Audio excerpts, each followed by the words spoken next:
Wabarakatuh. Salam sehat semuanya ya. Jadi pada kesempatan kali ini saya akan mencoba untuk sedikit mendemonstrasikan ya program Excel yang sudah saya buat. Sebelumnya ini disclaimer dulu ya, ini adalah lanjutan dari video tutorial sebelumnya yang berjudul daripada bengong satu bla bla bla bla ya gitu. Yang kemarin sudah membuat model kehilangan tekanan di sumur untuk fluida 2 fasa dengan metode yang manual, jadi hanya menggunakan Excel. Nah, kalau sekarang saya coba untuk mendemonstrasikan program Excel juga, cuman di dalamnya sudah saya masukkan beberapa modul Visual Basic ya. Apa itu Visual Basic mungkin nanti akan ada tutorialnya sendiri ya, jadi ini atau mungkin bisa juga dicari di internet banyak ya, bagaimana caranya memasukkan modul-modul Visual Basic di dalam Excel, atau orang biasanya sebut makro Excel gitu. Nah, ini coba saya bandingkan dengan yang metode manual sebelumnya ya. Kalau yang di video sebelumnya tampilannya seperti ini data-datanya, kemudian untuk menghitung kehilangan tekanan dihitung satu-satu seperti ini. Jadi tampilannya tentu saja banyak tabel ya, kemudian termasuk juga kolomnya banyak gitu ya. Nah, kalau menggunakan makro Excel itu saya sederhanakan, inputannya sama ya, tapi nanti hasilnya langsung akan terprint di tabel berikut ini gitu, tidak perlu menghitung satu persatu gitu. Nah, sebelumnya saya jelaskan dulu inputannya ya. Pertama, laju alir massa ini sama, ada tekanan kepala sumur, kemudian entalpi.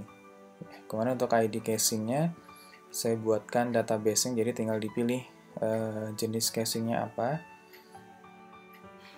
berat jenisnya berapa, ukurannya berapa, nanti akan langsung muncul ID-nya di sini. Jadi yang seperti yang sudah saya sampaikan sebelumnya, kalau casing itu penyebutannya misalnya 13/8 itu bukan inside diameternya ya, sekali lagi itu adalah outside diameter.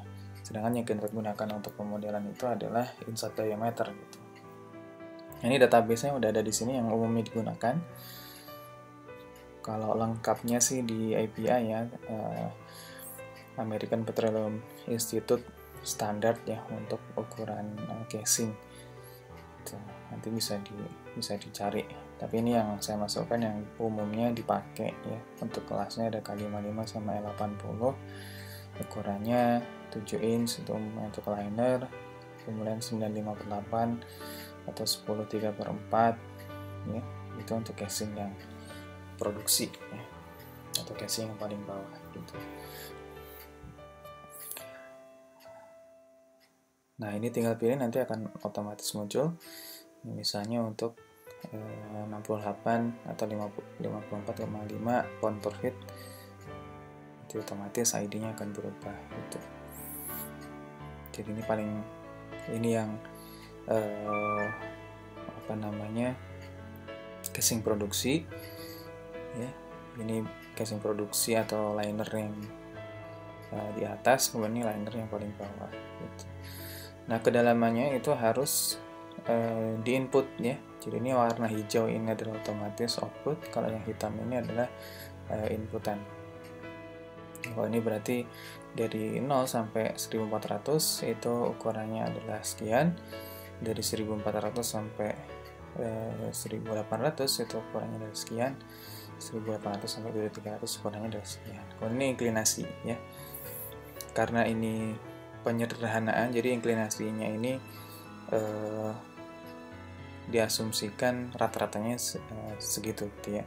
Jadi bukan berarti sumurnya langsung dari 0 kemudian langsung 20 gitu, pasti semut ya ininya, beloknya gitu ya. Nah, kemudian metode yang saya gunakan masih sama, homogeneous ya. Jadi untuk program ini itu tinggal diklik saja. Memang agak lama karena dia harus iterasi dan memprint satu-satu per kedalaman. Di sini saya set kedalamannya per 50 meter. Nah, sambil ditunggu saja. Sambil ya udah keluar ya. Ini hasilnya. Ini tekanan di kepala sumbernya 17,5. Ini temperaturnya, temperatur saturasinya, kemudian ini fraksinya. Sampai di kedalaman 2300.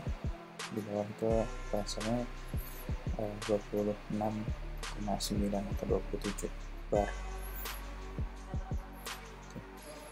Kalau untuk merestart tinggal pencet ini. Nah, nanti tinggal kalau ingin meran lagi tinggal jenis. Itu yang pertama, demonstrasi yang pertama. Yang kedua itu adalah bagaimana kalau misalnya saya punya beberapa data uji produksi di beberapa tekanan kepala sumur, ya, saya ingin tahu tekanan di dasar sumurnya itu berapa di masing-masing ini, di masing-masing tekanan kepala sumur ini berapa. Ya. Metodenya sama dengan yang ini, hanya saja ini datanya dirubah-rubah, ya, satu-satu, ini masukin sini, ini masukin sini, dan seterusnya. Ya, tapi tidak perlu seperti itu. Ini saya juga sudah buatkan modul Visual Basic-nya, jadi tinggal klik nanti akan keluar nilainya semua. Nah, ini data yang ini itu di input ya, sesuai dengan data yang diperoleh di lapangan. Ya, tentu saja data di lapangan tidak seperti ini ya, ini hanya penyederhanaan saja, diambil 4 titik. Masing-masing pun juga mungkin rata-ratanya saja. Tinggal diklik bottom hole pressure BHP-nya itu berapa. Nah, muncul seperti ini ya. Berarti ini untuk yang data ini di dasar sumur tekanannya adalah sekian.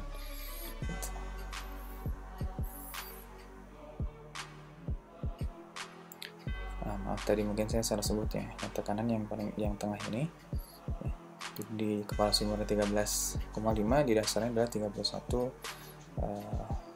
bar. Ini 17, ini 27.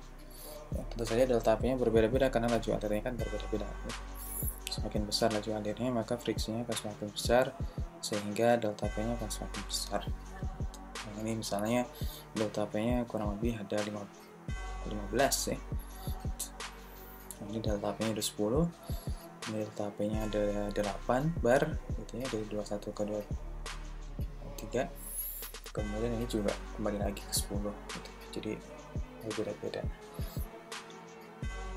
Gitu. Itu yang kedua. Jadi nanti ketika kita tahu bottom hole pressure ini buat apa? Nah, nanti buat untuk membuat model korelasi antara tekanan dasar sumur dengan laju alir, gitu, atau yang biasa disebut IPR ya, atau inflow performance relationship ya, antara tekanan dasar sumur dengan laju alir, gitu. Supaya kita, itu adalah salah satu karakteristik dari reservoir, gitu. Biasanya kurva IPR-nya itu sama, gitu. Jadi kalau itu berubah, maka diasumsikan karakteristik atau bisa diinterpretasikan kata karakteristik dari reservoirnya itu sendiri berubah. Nah, kemudian demonstrasi yang ketiga, bagaimana kalau misalnya dibalik ya, saya tahu atau saya punya model tekanan dasar sumur ya, saya ingin membuat kurva tekanan kepala sumur dengan laju alir seperti apa gitu. Misalnya untuk di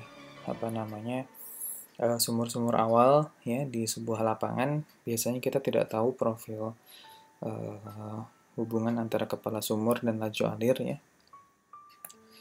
Gitu. Misalnya kita hanya tahu tekanan reservoir dan dari uji hilang air kita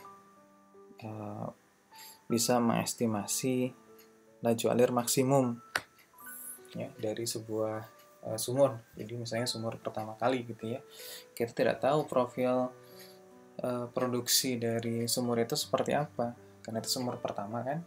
Itu sementara kita harus mendesain fasilitas awal di permukaan ya, misalnya untuk uji produksinya ya, misalnya menghitung luas pond ya, untuk airnya, untuk uji produksi gitu ya. Kita tidak tahu, nah bagaimana caranya gitu. Nah, secara teori ya, kalau di perminyakan itu ada namanya tadi yang sudah saya sebut ya, inflow performance relationship. Jadi secara umum, secara statistik ya, itu banyak ilmuwan yang membuat hubungan antara tekanan dasar sumur dengan tekanan reservoir dengan laju alir, 3 parameter itu ya. Kalau di geothermal biasanya banyak yang menggunakan istilah productivity index ya. Jadi hubungan antara tekanan dasar sumur, tekanan reservoir, dan laju alir. Tapi kadang-kadang hubungannya tidak sesederhana itu ya. Kalau di minyak itu ada banyak sekali, ada Vogel ya, ada Petkovic dan lain-lain gitu. Persamaan dasarnya dari persamaan Darcy ya. Kalau di kita ingin tahu lebih lengkapnya, bagi yang belum pernah ikut mungkin bisa hadir di kuliah teknik produksi panas bumi ITB ya. Nah, misalnya saya ingin membuat kurva antara tekanan dasar sumur dan laju alir. Data apa saja yang saya perlukan? Data yang diperlukan adalah data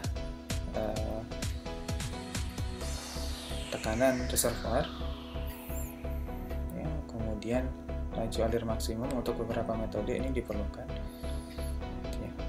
Tapi kalau untuk metodenya PI aja, itu tekanan reservoir aja sudah cukup, sama nilai PI nya sendiri kira-kira berapa gitu.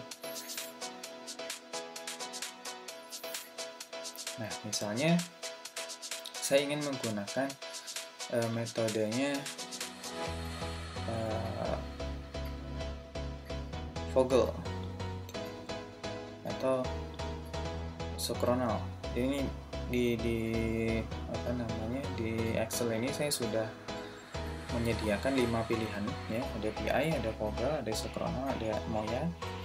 Ini salah satu ilmuwan yang mencetuskan ide untuk membuat IPR untuk geothermal. Dia menyebutnya GIPR atau Geothermal Input Performance Relationship. Nah, kemudian metode Sabtaji ini ada bimbingannya Mbak Neni dan bimbingannya itu membuat model juga sama dengan Moya dengan menggunakan data empiris di lapangan panas bumi di Indonesia di beberapa sumur. Nah, saya untuk isokronal harus memasukkan nilai C dan M. Kalau VI hanya masukkan nilai VI dan data di atas. Kalau Vogel itu yang penting ada Qmax sama tekanan reservoir. Kita coba misalnya menggunakan Vogel. Pertama kita harus run ini dulu ya. Data yang hijau ini berarti output. Untuk entalpi ini bisa dikira-kira dari reservoirnya, kira-kira kandungannya apa saja. Kalau satu fase air atau satu fase uap gampang, tinggal entalpi berdasarkan tekanan reservoir. Basic uap ya berarti entalpi uap di tekanan misalnya 30 bar itu kan. Tapi kalau campuran ya berarti harus dikira-kira atau diestimasi dari uji kompleksi sumur gitu. Pertama-tama ini kita kosongkan dulu. Juga dikosongkan dulu. Sekarang ya, muncul nilainya seperti ini ya. Nah, yang berikutnya itu kita ingin run tekanan kepala sumur dari data ini ya. Nah, challenge-nya kalau misalnya kita melakukan pemodelan bottom up ya, jadi kita tahu tekanan dasar sumur, laju alirnya ya, atau kemampuan produksi reservoirnya, itu kadang-kadang pressure-nya itu belum sampai atas sudah habis gitu ya, karena kan dari atas pressure-nya besar, ke atas pressure-nya drop ya, baik itu karena gravitasi maupun karena friksi dan akselerasi. Makanya kadang-kadang persamaan homogeneous ya itu error ya, karena pressure-nya itu minus gitu ya, nggak sampai atas. Makanya ini harus jeli ya, kalau misalnya nanti error berarti laju alirnya itu dikecilkan atau pressure-nya dibesarkan gitu. Misalnya ini contohnya siaran ya, nah, kebetulan aja nih bisa gitu ya. Kalau misalnya kita coba misalnya isokronal gitu ya, ini parameter C ini biasanya 0,3 dan ini 0,7 gitu ya. Ini kita besarkan menjadi 20. Kita run hasilnya seperti ini, kita run WHP-nya. Nah, jadi kalau error saya munculkan message box seperti ini gitu ya. The well cannot discharge this karena bottom hole pressure-nya terlalu rendah gitu. Ini berarti error. Baik, itu sekilas demonstrasi untuk 3 manfaat ya, dari pemodelan kehilangan tekanan dalam sumur untuk teknik produksi panas bumi gitu ya. Nah, untuk peserta kuliah teknik panas bumi, nah silahkan nanti membuat, tugasnya adalah membuat semacam ini, tidak harus sama persis, tapi yang jelas minimal ketiga fungsi ini bisa di-run ya, dalam satu model yang menurut kalian user friendly gitu ya, yang nanti bisa kalian gunakan suatu saat nanti. Baik, saya kira itu demonstrasi dari saya. Terima kasih banyak. Assalamualaikum warahmatullahi wabarakatuh.